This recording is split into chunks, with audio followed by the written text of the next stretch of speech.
La grosse différence avec les autres bombes, c'est que c'est l'odeur au niveau des solvants. C'est une peinture acrylique, donc qui permet de mélanger peinture traditionnelle pinceau avec le graffiti. Donc là, on est vraiment dans une liaison où on confond un peu les deux. Et ouais, cette frontière-là qui est un peu ouverte est vraiment super intéressante en fait, au niveau de l'échange entre les couleurs, par exemple, et les matières, quoi.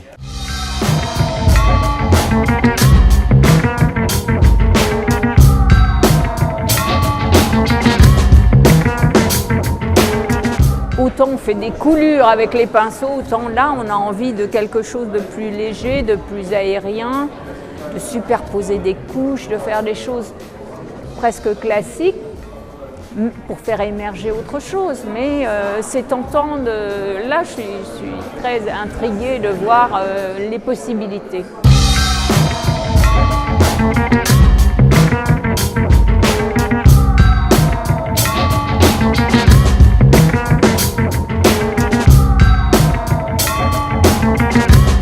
Il y a une qualité qui est pas celle qu'on trouvait jusqu'à maintenant dans les sprays, dans la peinture spray.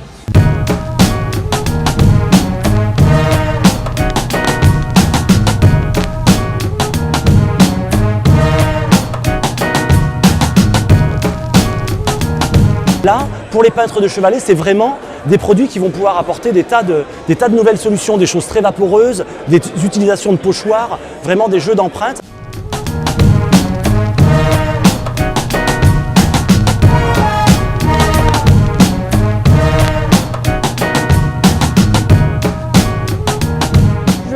Je serais assez curieuse de tenter des voiles successifs avec la bombe pour retrouver des transparences.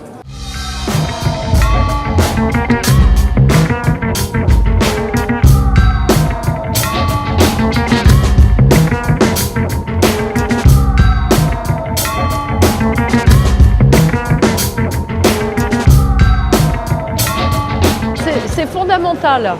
D'abord parce que j'aime pas les odeurs et que les bombes dont je me servais avant sentaient tellement mauvais que je ne travaillais que dehors. Et dans le cadre d'un atelier, il est hors de question de travailler avec les anciennes bombes à l'intérieur. Il fallait nécessairement être à l'extérieur et en plus dans un lieu un peu vanté parce que c'était dangereux.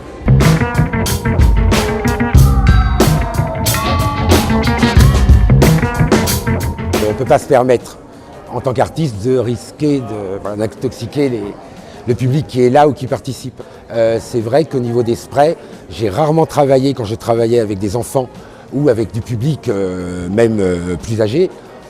Rarement avec certains sprays parce que voilà, c'était intoxication, enfin c'était risque. Ah ben là la différence, il n'y a pas photo.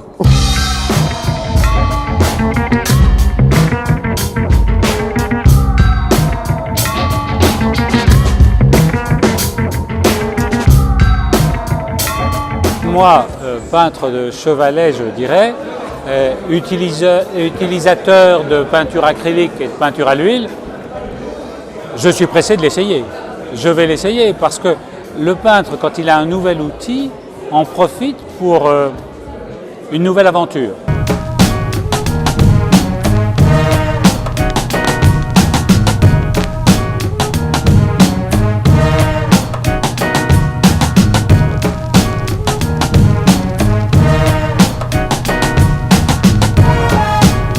La bombe, c'était vraiment destiné aux graffeurs.